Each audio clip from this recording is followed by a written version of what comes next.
واصف صاحب کا شعر ہے کہ ڈھلتا رہا خیال میرا حرف و صوت میں، ڈھلتا رہا خیال میرا حرف و صوت میں، تحلیل جاں کے بعد ملا مجھے گوہر سخن۔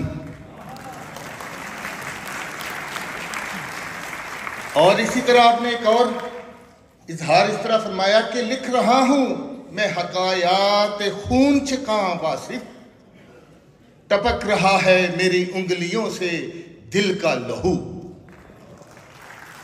ایسے ہی پرتاثیر تحریر پڑھنے کے لیے میں دعوت دے رہا ہوں سید نور الحسن شاہ صاحب کو کہ وہ تشریف لائیں اور جناب واصف صاحب کا ایک مضمون آپ کو سنائیں۔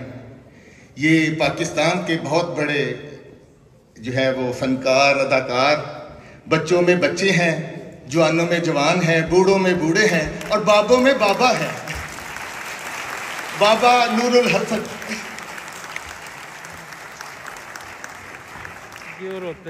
لا حول ولا قوت الا باللہ العلی العظیم۔ بسم اللہ الرحمن الرحیم۔ اللہم صلی علی محمد النبی الامی وعلی آلہ وسلم تسلیما۔ کاش بھائی آپ کی اجازت سے 2 منٹ، اور بابا جی آپ کی اجازت کے ساتھ آپ سے چاند پبلیکیشنز کے شاہد صاحب کی بات سے آغاز کروں گا۔ دیکھیے، شاہد صاحب کی پبلیکیشنز کا نام چاند ہے اور وہ خود بھی چاند دکھتے ہیں۔ دیکھیے، دوسری بات یہ کہ شاہد صاحب کہہ رہے تھے کہ آپ ملیں تو آپ میں کیا تبدیلی آتی ہے۔ سر وہ تو لطف ہے کہ کوئی اور بتائے کہ کیا تبدیلی آتی ہے، خود کیسے بتانا ہے۔ اس لیے کہ بڑے بزرگوں سے سنا کہ اگر گھر میں اچار بھی ڈلے جو مرتبان کے اندر ہو تو ہمسائے بتاتے ہیں کہ آپ نے اچار ڈالا ہوا ہے، تو خوشبو کو تعارف کی ضرورت نہیں ہوتی ہے۔ کیا بات ہے۔ ہاں یہ ضرور ہے کہ ہم خوشبو لگا لیں تو لوگ کہیں آپ میں سے بھی آ رہی ہے، خوشبو کو تعارف کی ضرورت نہیں ہوتی۔ آپ اپنا تعارف ہوا بہار کی ہے، اس کا بورڈ نہیں لگا ہوتا۔ تو یہ تو آپ سب جو اکٹھے ہیں، یہ تو ہم ایسے اپنا وہ کیا کہیں گے حاضری سی لگانے آئے ہوئے ہیں۔ دوسری بات یہ کہ چاہیے کا ذکر کر رہے تھے ڈاکٹر صاحب، تو وہ سب سے اچھا ذکر مرزا اسد اللہ خان غالب نے کیا۔ انہوں نے کہا چاہیے اچھوں کو جتنا چاہیے، چاہیے اچھوں کو جتنا چاہیے، وہ اگر چاہیں تو پھر کیا چاہیے۔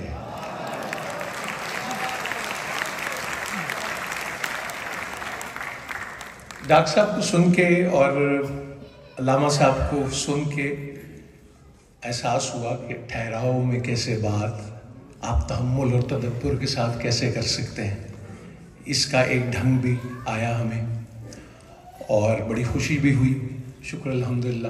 لیکن میں نے آپ کو ایک اور بات بھی بتانی ہوئی کہ آج 4 فروری ہے، آج ماجی محترمہ بانو قدسیہ کا یوم وصال بھی ہے۔ تو جب تقریب کے اختتام پہ دعا ہوگی تو آپ ان کے مزید بلند درجات کے لیے دعا فرمائیے گا۔ اور ان سے میں نے ایک بار سنا اور انہوں نے مجھے کہا کہ کاکا نیکی بہت اچھی چیز ہے، نیکی دا احساس بہت برا ہے۔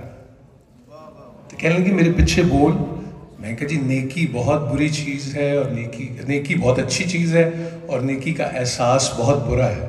تو ساتھ کہنے لگی گناہ بہت بری چیز ہے، گناہ دا احساس بہت اچھا ہے۔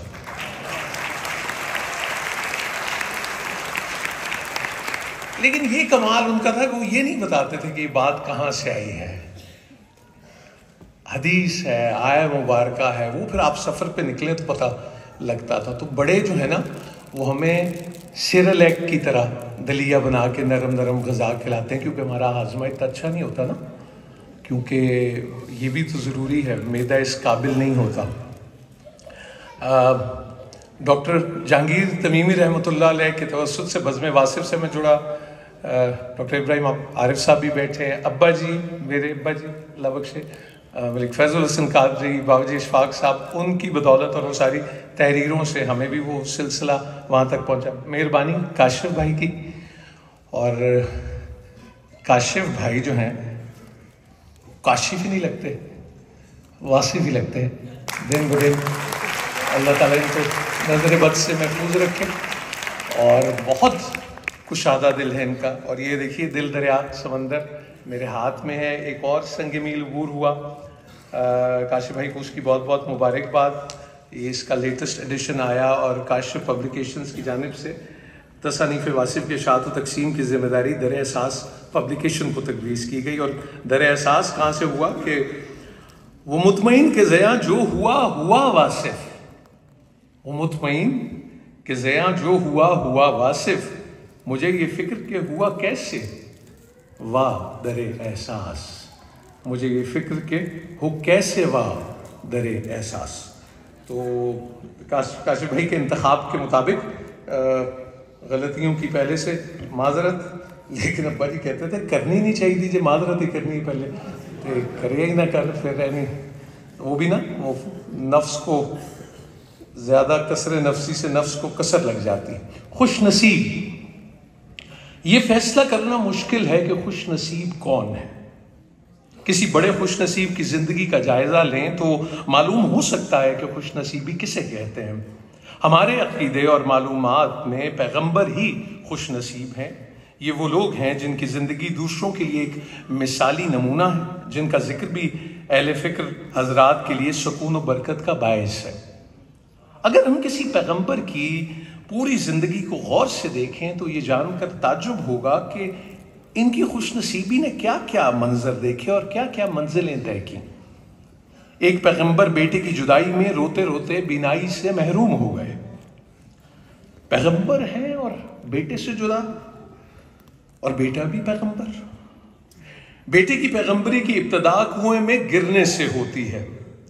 خوبصورت اور خوبصیرت پیغمبر بھائیوں کے ناورا سلوک سے آشنا, اور پھر بازار مصر ہے اور پیغمبر کو بیچا جا رہا ہے.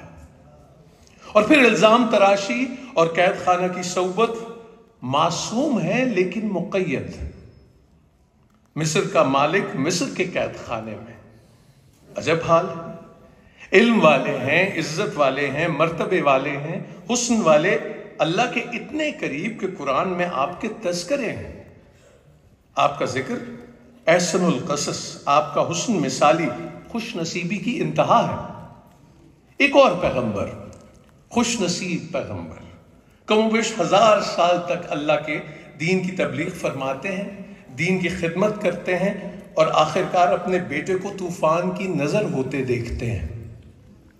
التجا کرتے ہیں, خدا سے التجا کہ میرا بیٹا بچا لو.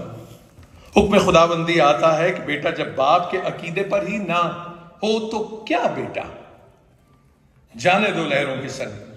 پیغمبر ہیں اور خوش نصیب ہیں, اس لیے خاموش رہتے ہیں. نبوت سلامت رہتی ہے اور زندگی خوش نصیبی میں کٹ جاتی ہے. ایک اور پیغمبر مچھلی کے پیٹ میں, نبوت لیے, تقرب لیے, خوش نصیبی ہے لیکن مچھلی کا پیٹ بھی ہے. کسی پیغمبر کو آرے میں چیر دیا جاتا ہے اور اف نہیں کی جاتی, کیونکہ اف کرنا خوش نصیبی کے خلاف ہے. کتنے پیغمبروں کا ذکر کیا جائے, ایک پیغمبر گھر سے بے گھر, بادشاہ وقت سے مقابلہ, دولت والے, بادشاہت والے, سلطنت والے اور دبدبے والے انسان کے خلاف. ایک پیغمبر جس کے پاس مال و زر نہیں, تخت و تاج نہیں, بس صرف خوش نصیبی ہے. بادشاہ دریا کی موجوں میں غرق ہوتا ہے اور پیغمبر کو آسودہ منزل کر دیا جاتا ہے. پیغمبر کا مشن پورا ہو گیا, خوش نصیبی ہے, بڑا نصیب ہے. اور پیغمبروں کے ذکر میں اس آخری رسول صلی اللہ علیہ وآلہ وسلم, عزت و شوکت والے پیارے نبی یعنی حضور اکرم صلی اللہ علیہ وآلہ وسلم کا ذکر کیسے نہ آئے. آپ صلی اللہ علیہ وآلہ وسلم سے زیادہ دنیا میں کون خوش نصیب ہو سکتا ہے. ایک طرف اللہ اور اس کے فرشتے آپ صلی اللہ علیہ وآلہ وسلم پر درود بھیجتے ہیں, اور دوسری طرف دنیا میں آپ صلی اللہ علیہ وآلہ وسلم کے جانثار آپ صلی اللہ علیہ وآلہ وسلم پر درود و سلام اور نعت کے ہدیے پیش کرتے ہیں۔ آپ صلی اللہ علیہ وآلہ وسلم ایسے خوش نصیب ہیں کہ اپنے تو اپنے بیگانے بھی آپ صلی اللہ علیہ وآلہ وسلم کو عقیدت کے نذرانے پیش کرتے ہیں۔ آپ صلی اللہ علیہ وآلہ وسلم اتنے خوش نصیب ہیں کہ جو آپ صلی اللہ علیہ وآلہ وسلم کا غلام ہو گیا وہ بھی خوش نصیب کر دیا گیا۔ لیکن غور طلب بات یہ ہے کہ آپ صلی اللہ علیہ وآلہ وسلم کی زندگی کس کس راہ سے گزری، آپ صلی اللہ علیہ وآلہ وسلم پر کیا کیا وقت آیا، کون کون سے مراحل آئے۔ آپ صلی اللہ علیہ وآلہ وسلم سلطان الانبیاء ہیں اور آپ صلی اللہ علیہ وآلہ وسلم پر کوڑا پھینکا گیا۔ آپ صلی اللہ علیہ وآلہ وسلم باعث تخلیق کائنات ہیں اور آپ صلی اللہ علیہ وآلہ وسلم پر زمین تنگ کر دی گئی، ہجرت پر مجبور ہو گئے۔ آپ صلی اللہ علیہ وآلہ وسلم نے کفار سے پتھر کھا کر اپنے بہنے والے خون سے انہی کفار کے لیے دعائیں لکھیں، کسی پر لعنت نہ بھیجی۔ خوش نصیبی کی انتہا ہے کہ پیوند والا لباس زیب تن ہے اور آسمانوں سے بلاوا آتا ہے کہ اللہ اپنے خاص بندے کو آج سیر کرائے گا۔ کیا کیا نہ دکھائے گا، کیا کیا نہ بتائے گا، کیا کیا نہ آشکار ہوگا، سب کچھ ہوگا۔ سب ماضی سے ملاقات ہوگی اور مستقبل کے بھی جلوے آشکار ہوں گے۔ امت کے لیے دعائیں منظور ہوں گی، رفتوں کی مسافت طے ہوگی، قاب قوسین بلکہ اس سے بھی آگے جلوہ جلوے کے روبرو ہوگا، آئینہ آئینے کے روبرو ہوگا، انسان اللہ کے قریب ترین ہوگا۔ ایسا قرب کہ نہ کبھی ہوا نہ کسی کو حاصل ہوگا، لیکن لباس میں پیوند رہے گا۔ خوش نصیبی وجود کا ظاہر نہیں، وجود کا باطن ہے۔ خوش نصیبی وجود کا ظاہر نہیں، وجود کا باطن ہے۔ یہ بات ہمیں سمجھ میں نہیں آ سکتی کہ امام حسین علیہ السلام کیوں خوش نصیب ہیں۔ آپ پر کربلا گزری اور یہ بہت بڑی کٹھن منزل تھی، کیا کیا نہ ہوا، کون سا غم تھا جو نہ ملا ہو، کون سا مرحلہ تھا جو نہ آیا ہو۔ مراحل ہی مراحل، مشکل ہی مشکل، خود مشکل کشا، خود مشکل کشا۔ اور یہ ابتلا مالک ذوالفقار کے، پھر جلوے گردش روزگار کے، بڑے نصیب کی باتیں ہیں۔ تقرب کے صحیفے ہیں زمین پر ہونے والا آسمانی کرشمہ، خود تماشا و خود تماشائی، عجب صورتحال۔ خوش نصیبی کی شرح دل پذیر اپنے خون سے رقم کر رہے ہیں۔ سید الشہداء نے خوش نصیبی کو وہ رنگ عطا کیا کہ کہنے والے برملا کہہ اٹھے کہ حقا کے بنائے لا الہ است حسین۔ یہ سب حسین اوراق ہیں خوش نصیبی کی کتاب مقدس کے، یہ سب مقطعات ہیں خوش نصیبی کی الہامی کتاب کے۔ کون جانے اور کون سمجھے علم کے مخفی خزانوں کی کنجیاں ان خوش نصیبوں کے پاس۔ ساقی کوثر ہے اور دریا کے کنارے پر پیاسے ہیں۔ یہ سب راز ہے سربستہ کی کرشمہ کاریاں ہیں۔ آج کا انسان کیا جانے خوش نصیبی کیا ہے۔ آج کسی کو غریبی اور پیغمبری اکٹھی مل جائے تو وہ پیغمبری سے استعفیٰ دے دے۔ اگر آج کے انسان کو دولت اور خدا میں سے ایک کو چننا پڑے تو وہ دولت کو قبول کر لے گا۔ دل اور شکم کا قصہ تو اقبال نے فرما دیا کہ دل کی آزادی شہنشاہی، شکم سامان موت۔ آج کا انسان صرف دولت کو خوش نصیبی سمجھتا ہے اور یہی اس کی بد نصیبی کا ثبوت ہے۔ آج کا انسان صرف دولت کو خوش نصیبی سمجھتا ہے اور یہی اس کی بد نصیبی کا ثبوت ہے۔ آج کا انسان یا مسلمان زندگی فرعون کی پسند کرتا ہے اور عاقبت موسیٰ کی۔ بدقسمت ہے آج کا انسان۔ آسائشوں کا گرفتار، نمائشوں کا پرستار، آرائشوں کا پجاری، آلائشوں کی بیماری میں کراہ رہا ہے۔ اس کا دل بجھ چکا ہے لیکن اس کے مکان میں کمکم روشن ہے۔ وہ لذت وجود کی لعنت میں گرفتار ہے۔ اسے کسی بڑے مقصد سے تعارف نہیں، وہ صرف سینچریاں ہی بناتا ہے اور پھر کلین بورڈ ہو کر رخصت فرما جاتا ہے۔ وہ صرف سینچریاں بناتا ہے اور کلین بورڈ ہو کر رخصت ہو جاتا ہے۔ آج ترقی کو مدعا حیات سمجھا جا رہا ہے۔ ترقی، کیسی ترقی؟ کس سے ترقی؟ کس پر ترقی؟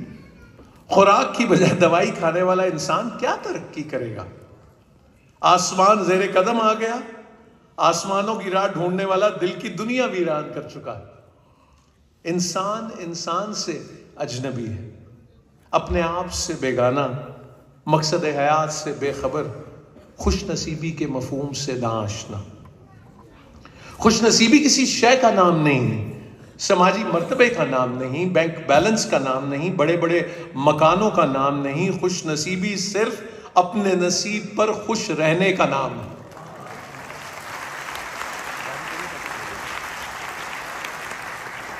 کوشش ترک کرنا مقصد نہیں، کسی خوش نصیب نے آج تک کوشش ترک نہیں کی، لیکن یہ کوشش بامقصد ہونی چاہیے۔ ایسی کوشش کہ زندگی بھی آسان ہو اور موت بھی آسان ہو، یہ دنیا بھی اچھی اور وہ دنیا بھی بہتر۔ ایسی زندگی کہ ہم بھی راضی ہیں اور ہماری زندگی پر خدا بھی راضی ہو۔ خوش نصیبی ایک متوازن زندگی کا نام ہے، نہ زندگی سے فرار ہو نہ بندگی سے فرار ہو۔ ایک ایسا انداز کہ نہ لالچ ہو نہ کنجوسی نہ بخل۔ لالچی انسان پیسے گنتا رہتا ہے، جمع کرتا ہے اور آخر کار عذاب کی گرفت میں آ جاتا ہے۔ کنجوس اپنی دولت کے استعمال سے محروم ہے، وہ کسی کے مال کی حفاظت کرتا رہتا ہے جیسے استعمال کا حکم نہیں۔ بخیل اپنے مال سے کسی کو کچھ نہیں دیتا، بخیل اپنے مال سے کسی کو کچھ نہیں دیتا۔ وہ ایسا سورج ہے جس کی روشنی نہیں، ایسا دریا ہے جس میں پانی نہیں، ایسا انسان ہے جس میں انسانیت نہیں۔ خوش نصیب انسان حق کے قریب رہتا ہے، وہ ہوس اور حسرت سے آزاد ہے، وہ فنا کے دیس میں بقا کا مسافر ہے، اس کا دل جلوہ پر نور سے معمور ہے۔ وہ اپنے آپ پر راضی، اپنی زندگی پر راضی، اپنے حال پر راضی، اپنے حالات پر راضی، اپنے خیالات پر راضی، اپنے خدا پر راضی اور ہمیشہ ہمیشہ کے لیے راضی۔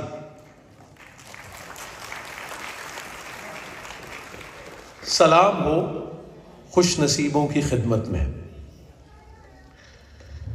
الحمدللہ رب العالمین۔ بس آپ سے اجازت لینے سے پہلے اتنا کہنا ہے کہ یہ دیکھیے سامنے کیا لکھا ہے۔ بیدار کر دینے والا غم غافل کر دینے والی خوشی سے بدرجہ بہتر ہے۔ موجودہ حالات پر ایک نظر ڈالیے اور سوچئے اور دل میں جھانکیے کہ آج کل ہم کسی بیدار کرنے والے غم سے گزر رہے ہیں یا خدا نخواستہ کسی غافل کر دینے والی خوشی میں مبتلا ہونے جا رہے ہیں۔ اللہ تعالیٰ آپ سب کو آسانیاں عطا کرے اور آسانیاں تقسیم کرنے کا شرف عطا کرے۔